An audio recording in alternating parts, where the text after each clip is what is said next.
Okay, we got some mystery boxes again this week. I have no idea what's in these boxes. No idea at all. So, shall we go to unpacking? Welcome to the D. Louise book series.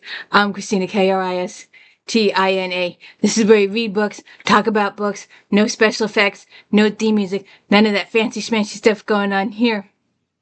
And I need to bring one of my tables over. I need to see if I can.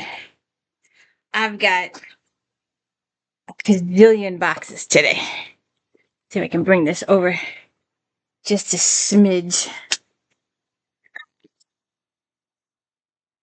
So, I have no idea what's in these boxes. None.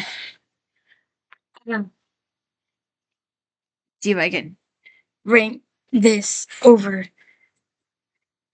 No special editing here. I have no idea. I figure if I could do this.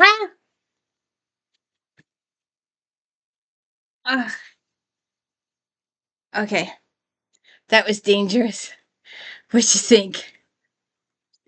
I have no idea. So, some of these books, most of these books will go on to a couple of local charities, and one or two I might keep, but the majority of them will go to a couple of charities in the area. These are discards, and we are going to check them out and see if there's anything good in here, because I have no idea. None. Let's see.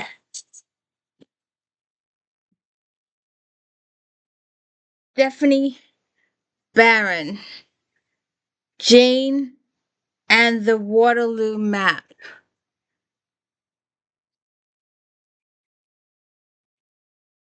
Let's see. November 1815. The Battle of Waterloo has come and gone, leaving the British economy in shreds. Henry Austen, high-flying banker, is about to declare bankruptcy, dragging several of his brothers down with him. The crisis destroys Henry's health, and Jane flies to London, to his London bedside.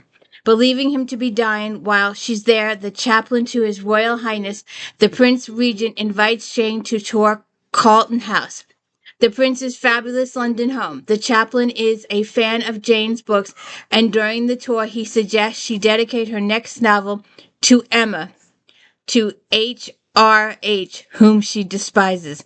However, before she can speak to H.R.H., Jane stumbles upon a body sprawled on the carpet in the Regent's library. The dying man, Colonel McFarlane, was a cavalry hero and a friend of Wellington's. He utters a single failing phrase, Waterloo Map, and Jane is on the hunt for a treasure of incalculable value and a killer of considerable cunning. Let's see. 2016, and they're already getting rid of it. That might be interesting. We might have to hang on to that one. We'll see. The Blue Line, Ingrid Belancourt. Set against the backdrop of Latin American dictatorship and infused with unexpected paranormal events, The Blue Line is a breathtaking story of love and betrayal by one of the world's most renowned writers and activists. Ingrid Betancourt, Betancourt, author of the New York Times bestselling memoir, Even Silence Has an End, draws on history and personal experience in this deeply felt portrait of a woman swept away by the surge of a terrorist war who survives against all odds. Buenos Aires, the 1970s. Julia is 15. She inherits from her grandmother a gift precious and burdensome. Sometimes visions appear before her eyes, mysterious and terrible apparitions from the future. Seen from the perspective of others, from the age of 5, Julia must intervene to prevent horrific events. In fact, as her grandmother tells her, it is her duty to do so, a duty that comes along with her gift.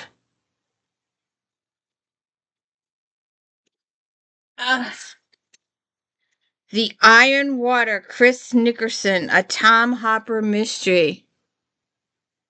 Have you heard of these authors? I have not heard of these authors.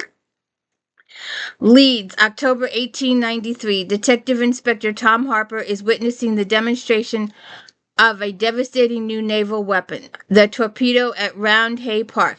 The explosion brings up a body in a lake, a rope lashed tightly around the waist. At the same time, dredging operations at the River Aire are disrupted when a woman's severed legs floats to the water surface, still clad in its stockings and boot. Could the two MacBray discoveries be connected? And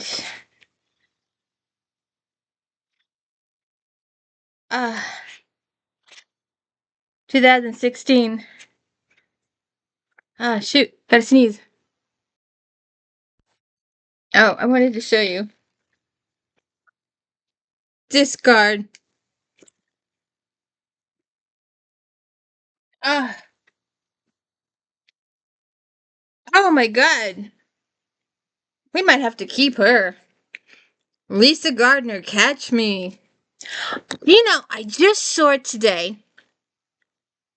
I saw a Lisa Gardner book under S, and I went to remove it and to put it under G for Gardner, but then it said Lisa Gardner, like it had Lisa Gardner written in huge writing. Took the whole spine. And then it says writing as Scott. I didn't. It doesn't say what her other name is, but it was Scott. The last name, writing is I didn't pay attention to the first name, but it was writing as Scott. I'm like, oh, that's why this is here. So, catch me. Charlie tells a chilling story each year at 8 p.m. on January 21st, a woman has died. The victims have been childhood best friends from a small town in New Hampshire. The motive remains unknown. Now only one friend, Charlie, remains to count down her final hours.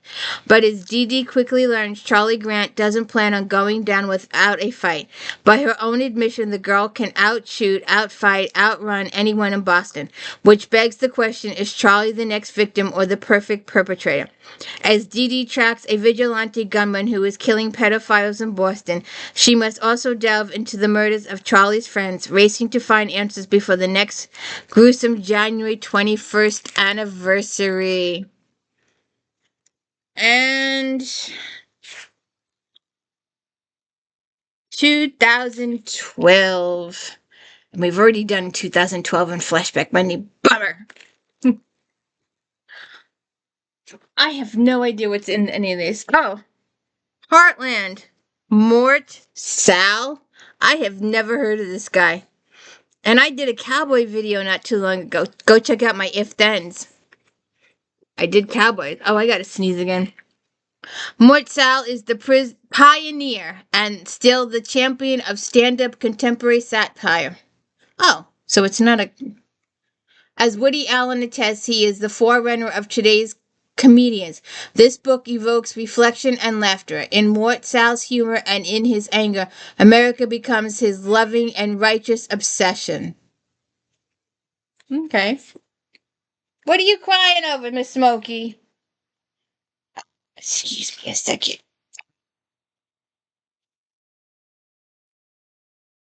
My nose. I've never heard of this guy. Have you heard of this guy? 1976. Mort Sahl.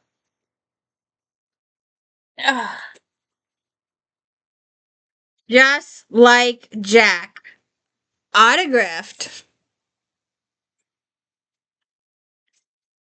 Megan Donnelly is searching for Mr. Right. Jack Meredith would be perfect, except he's her best friend. She shares her secrets, her dreams, even her dating catastrophes with him. She's not his type, and he never shown that kind of interest in her. A romance with her is not what he wants. Jack knows Megan is the only girl for him, but he hesitates once he crosses the platonic line. There's no going back. Oh, my nose. Just a second. These books are a little dusty. And it is signed. It doesn't look like one of those computer things. So maybe she was in store. 2010.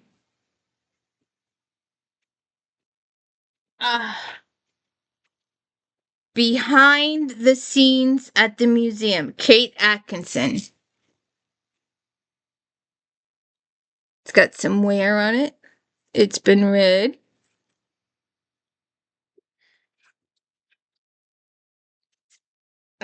Someone has written numbers in it. We'll have to erase those.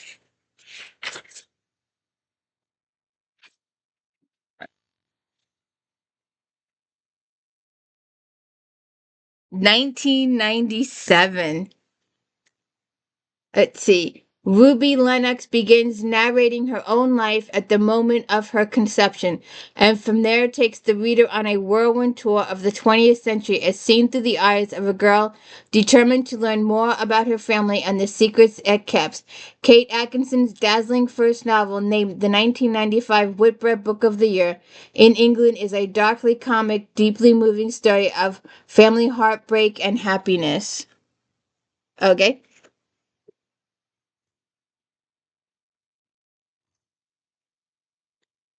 Oh, good God. Why would you throw this away? Why would you throw Huckleberry Finn away? Is it on the banned book list? Does anybody know? I don't think so. Not that I know of. Although, with today's times. Oh, good God, it's brand new. It's literally brand new. I'm absolutely serious. It's Look, it's never been written in. It's a school book. It's never been written in. And no one has ever read this book before. It's in mint condition. Why would somebody toss this out? Oh, guess what? Yeah, I'm gonna have to find somebody for this. I figured it out. It's in Spanish.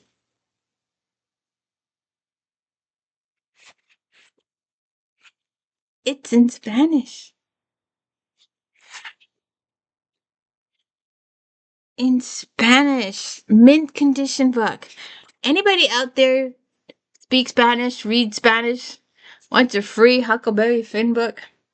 Well, I'll probably be giving it to we'll have to ask around, see if anybody wants a Spanish book. Why would anybody throw that out? I have no idea. Smokey's back. Bittersweet, Kathy Marie Hake. Oh, see? Let's see. Oh, it's bittersweet.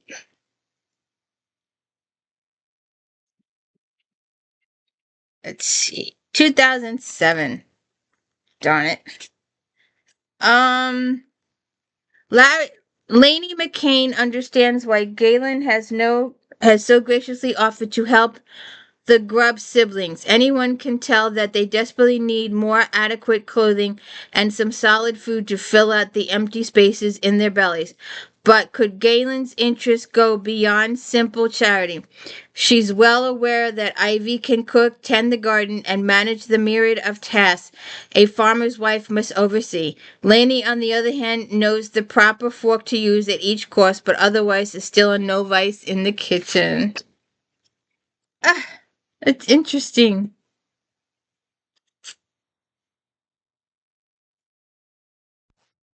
I can't get these cardboard to stay.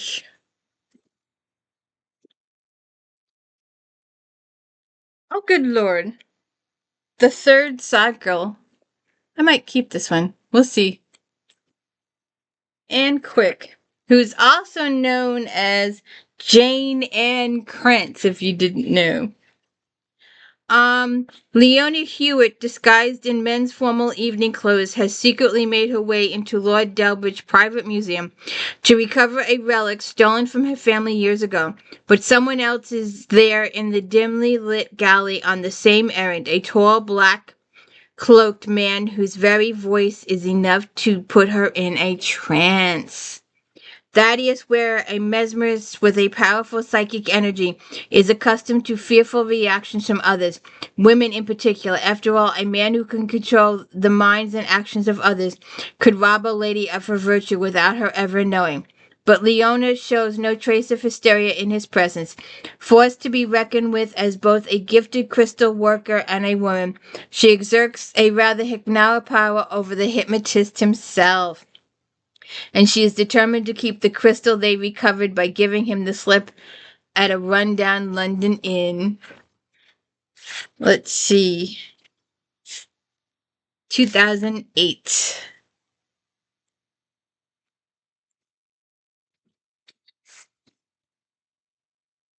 Robert K. Tanenbaum. Enemy Within. Oh, I should see if I can. Sorry, no special editing here. Let's see. The Enemy Within. You know something? We have one of these right now. Sorry. When a black man is shot multiple times in the back on the streets of New York by an NYPD Golden Boy, chaos erupts through the city, and in an election year, a year of secret handshakes and political motivated favors, no one feels the pressure more than the men and women who vow to protect and serve. For Butch Karp, Chief Assistant District Attorney for the New York County, bullet holes aren't the only holes in his volatile case, nor is a second shocking puzzle. A slow-witted young man faces the death penalty for murdering a Jewish diamond merchant. Karp is quickly learning that the politics mean a lot more than justice when it becomes apparent that certain higher-ups would rather whitewash the truth than lose the Jewish vote. What's that all about? 2001.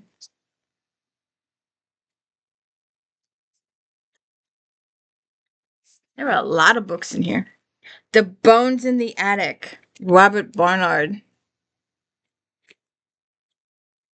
Matt Harper, a television and radio personality and former professional soccer player, just bought Elder home, an old stone house in Leeds in north of England. It's ideal for him, his partner Eileen, and her 3 children. Even the attic space seems just right, the perfect place for a game room or a children's retreat. But as Matt and his decorator tour the property, they find something that will put the attic off limits for a long time. What? A tiny child skeleton that has clearly been there for years. What happened to the child, and how did his skeleton get into the attic? Detective Sergeant Charlie Peace and his forensic team think the child's remains have been there in the attic for 30 years. Matt remembers that time in 1969 when he was 7 years old. He was in the neighborhood spending the summer with his aunt. That summer, that elder home's owner left her house empty when she went to visit her daughter in Australia. Interesting.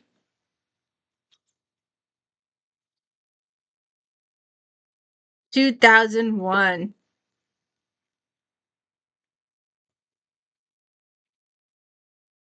Oh, this might be something. We have your wife. You can get her back for $2 million in cash. Mr. Koontz. With each and every new novel, Dean Koontz raises the stakes and the pulse rate. What would you do for love? Would you die? Would you kill? We have your wife. You can get her back for $2 million cash. Landscaper Mitchell Rafferty thinks it must be some kind of joke. He was in the middle of planting impatiens in the yard of one of his clients when his cell phone rang. Now he's standing in a normal suburban neighborhood on a bright summer day, having a phone conversation out of his darkest nightmare. This must be a little on the newer side. 2006.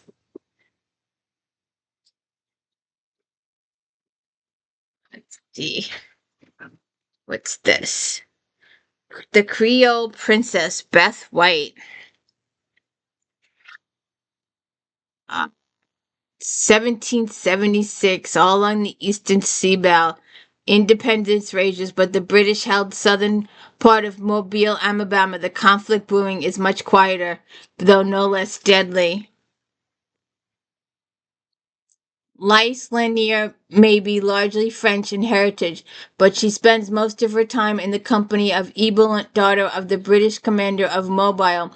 When a charming young Spanish merchant docks in town, Lice is immediately struck by his easy wit and flair for the dramatic. But is he truly who he makes himself out to be? Spies abound in Spain, yet to choose a side in the American conflict. Let's see.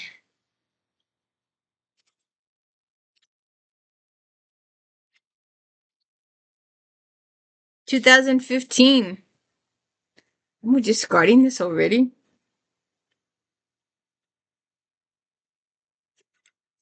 Don't know. Let's see if we can bring this in even more.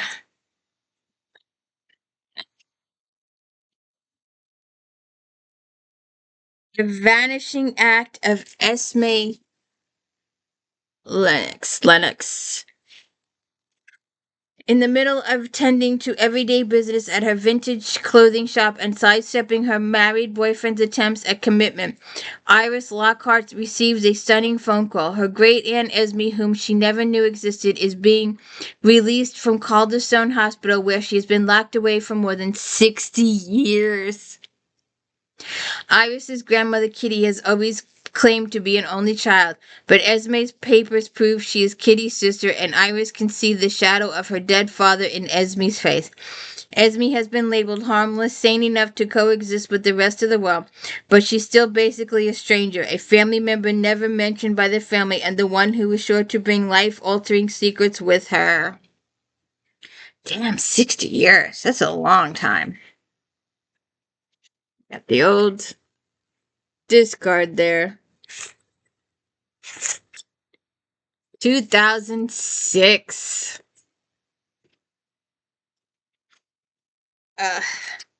Woo! I think we might keep this one. It's a good one. We might keep this one. I bet you don't know who this is. All right, I'm kidding. You know exactly who this is. We've got a TV series on Prime. 2019? Oh, we're definitely going to keep this. Lee Child, Jack Reacher, Blue Moon. This is Random Universe. Reacher says, once in a blue moon, things turn out just right. This isn't one of those times. Reacher is on a Greyhound bus, minding his own business with no particular place to go, and all the time in the world to get there. Then he steps off the bus to help an old man who is obviously just a victim waiting to happen. But you know what they say about good deeds? Now Reacher wants to make it right. An elderly couple have made a few well-meaning mistakes, and now they owe big money to some very bad people. One brazen move leads to another, and suddenly Jack Reacher finds himself a man wanted in the middle of a brutal turf war. Ooh, interesting. Damn. Why did they throw this out so quickly? We shall have to... I think we might hang on to that one. We shall see. Ooh, another good one. Iris Johansen. Well... Despite her tragic childhood, violent prodigy Clara Delaney has finally found peace in her career as a professional musician and stability in her relationship with her guardians. Forensic sculptor Eve Duncan and ex-Navy SEAL Joe Quinn. If only Jock Gavin, Kara's lifelong friend and man with his own twisted history, would come back into her life, everything would be perfect. But the carefully constructed world Kara has built for herself is suddenly threatened when she is kidnapped by a mysterious man trying to settle a score against her family, setting off a violent chain of events that puts everyone Kara loves in danger. Now Kara will have to use every instinct she has to stay one step ahead, or she'll pay the deadly tribute of her family's past. Let's see. 2019.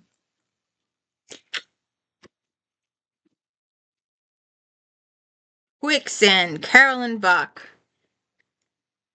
Have you heard of her? I have not heard of her. Oliver Officer Nora Cahill is used to moving through different terrains as part of a joint task force made up of personnel from the Philadelphia Police Department, the FBI, and the local sheriff's office. She works to keep Philly's mean streets safe from the gang violence. She lives in the modern world but strives to stay true to the faith and expectations of her traditional Egyptian American family. But she can hold her own against hardened murderers and rapists, but has never tasted a cheesesteak or gone out on a date, despite the efforts of a certain handsome FBI agent. Nora tries to keep her professional and personal lives separate, but when the mutilated body of a young Muslim girl is discovered in a bad part of town, Nora must rely on both her police training and her cultural background to find out whether this is just another gang-related killing. So we'll see. Let's see what's there. 2015. Oh, another Iris Johansen with Roy Johansen. That means it's really new. What are they doing? A serial killer with the most unusual method is on the loose in San Diego. With each kill, the perpetrator leaves behind mystifying random objects. In this confusing array of unrelated evidence, the one thing that is clear, it's that the murders all have one characteristic in common. They all require the specific skills of Kendra Michaels, a hired gun for both the CIA and the FBI. Kendra, who was blind for the first 20 years of her life, gained her sight through a revolutionary surgical procedure and now uses her acute powers of observation to assist in cases all over the United States. FBI investigators soon make a startling discovery. The objects left behind are actually souvenirs of other unsolved serial murder cases from around the country, and the new crimes from future hold back characteristics never disclosed to the general public, meaning that one single killer was behind the nation's most notorious unsolved serial murder case and now has come to challenge and taunt Kendra. Interesting. What do you think? 2017. A little bit yellow there, isn't it? Ah.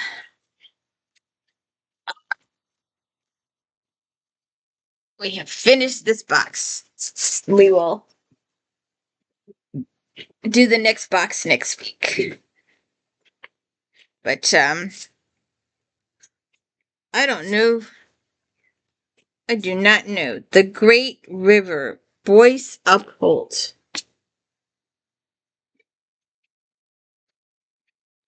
The Mississippi River lies at the heart of America, an undeniable life force that intertwined with nation's culture and history. Its watershed spans almost half the century. Mark Twain's travels on the river inspired our first national literature. Jazz, blues, and blues were born in its floodplains and carried upstream. In this landmark work of natural history, BOYCE UPHOLT tells the epic story of the wild and unruly river and centuries of efforts to control it.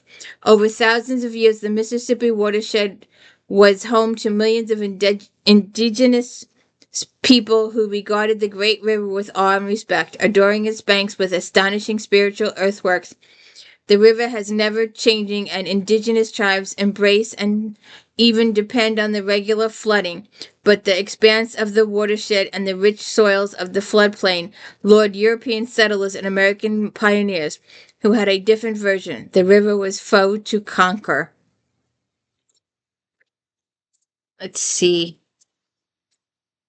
A little loose on the jacket here. You're kidding. It's a brand new book. Literally brand new.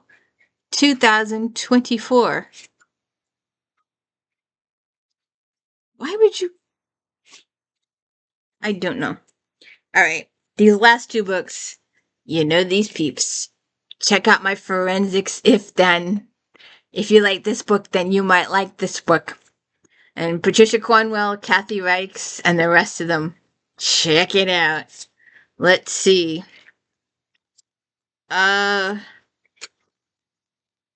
In Port Mortuary, Patricia Cornwell brings Scarpetta together with Marino Benton and Lucy in the intimate ways her fan loved in the early novels, and we welcome a voice we haven't heard in years. The point of view is Scarpetta's, and this is her story. Port Mortuary, the title of Patricia Cornwell's dazzling, fast-paced 18th Scarpetta novel, is literally a port for the dead, and the deaths are mounting as a treacherous path from Scarpetta's past merges with the high-tech highway on which she now finds herself. At the beginning of her professional career, when she accepted a scholarship from the Air Force to pay off her medical school debt, Scarpetta found herself ensnared in a gruesome case of what seemed to be vicious, racially motivated hate crimes against two Americans in South Africa.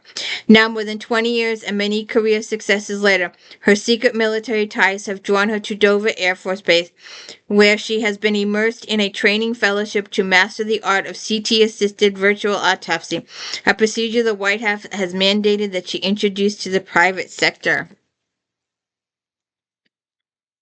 And it's got really nice, pretty picture in there, too. And it looks like the person paid $15 for this book. And 2010. And this last book looks like somebody sold it for 25 cents. Let's just take that off here.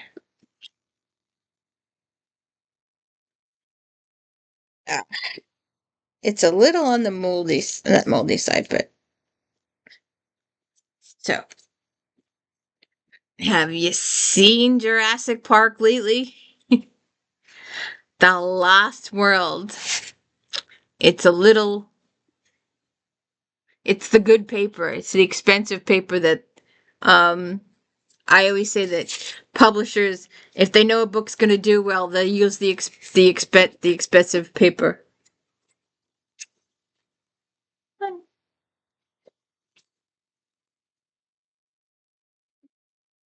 Lost World. It's 6 years since the secret disaster at Jurassic Park. 6 years since the extraordinary dream of scientists and imaginative came to a crashing end. The dinosaurs destroyed and the park dismantled. Are they really? Don't forget to check out Star Trek Next Generation on Fridays. If-Thens, where if you look for the if-then on Forensic, you will find Patricia Cornwell. And that was a good box. Don't forget Flashback Mondays, where we talk about all the books in Romantic Time Book Review magazine, which you will find quite a few of hers in there. Oh, that was a good box. I can't wait to open the next one. We'll have to check it out. And just for the record, this my laptop is on 4 more boxes. So I got a good haul this week. So check it out next week. Have a good one.